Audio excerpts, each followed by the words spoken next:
make sense. They haven't released yet, so. Yeah, but I think for Microsoft signaling, it's like I've been picking up that message since they first announced Play Anywhere. It's like they're saying you play our games wherever. Yeah. And that's where it's like, okay, yeah, I do enjoy the Xbox ecosystem. I do prefer playing on an Xbox controller, even on PC. But ever since then, just Game Pass anywhere. You can be our customer anywhere. Yeah. And that's what I thought. That's what I thought they were going to go with. But I think, obviously Sony's like, we don't want to let Game Pass on ours. It's going to cut into these games. Sony won't even let our subscription on their service. Yeah. Like, well, who would have thought? And then they would also go in, and Sony does this and Xbox doesn't. Sony blocks xCloud, meaning on Xbox, you can play GeForce now. You can, connect to these cloud services. When Stadia was a thing, you could do that. Xbox was like, sure. Sony was like, hell no, we don't want you doing that. And so it's like, it is a very restrictive OS. That's where like the only real play that I felt like that they've been moving towards is just opening them up because Xbox is a Windows machine. And when I look at something like the Steam Deck, I'm like, yeah, I can play PlayStation games because they're on Steam. I can do that. Like I am not restricted in this environment outside of just the technical know-how or people making the effort to make it run on a Linux OS or using Proton. But here we are, and I'm like, well, why would Xbox want to create a single-use device for the next generation? Because you guys kind of hit it at home. Like some of the stuff is seasonal. You spend a lot of money for a paperweight, and occasionally you turn it on and you play it, and you're like, that was great. And then you kind of just go back to the way that things, are currently working.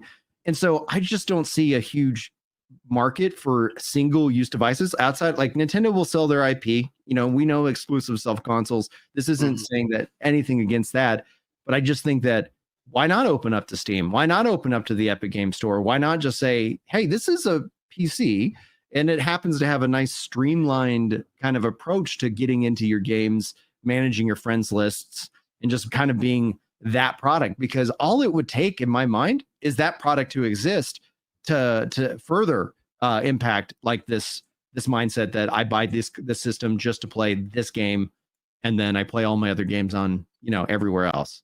I'll take a stab at the answer. So I have a Burton snowboard.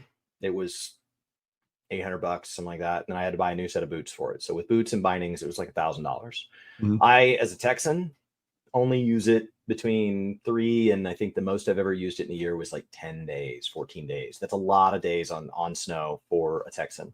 But most years it's about 5, and it'll probably last me 5 to 10 years, which is probably 5 to 7 years more than it should, just because it's underused.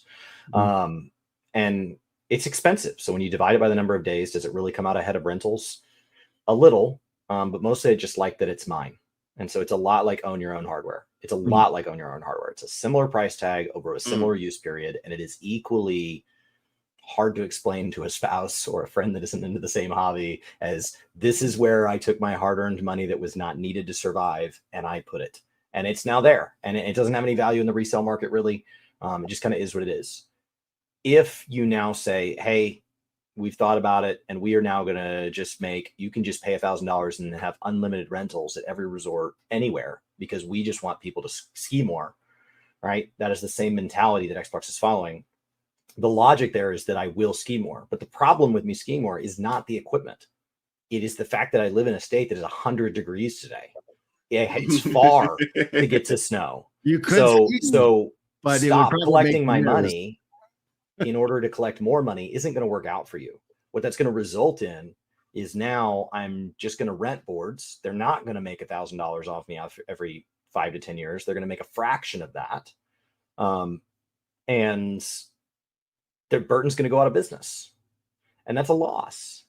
So if Xbox stops making Xboxes because there's no reason to make an Xbox, there's no value proposition, I don't know that I want to live in a world where PlayStation has no competition and they're allowed to do whatever they want with their quality, with their terms of service, with their release schedule, with their backwards compatibility, all of these issues that are real issues within the console space. What happens to a game when it dies? There's a Final Fantasy game going offline this week. I think it's a mobile one or whatever, or it was announced. And like that content's gone. And there's a real frustration for gamers. What happens to these games that I buy if you stop supporting them? Do I just, like, especially in the world of digital purchases, if you just pull it off your marketplace, is it just done? Like, is it just, that's it? I just don't have access to that game anymore.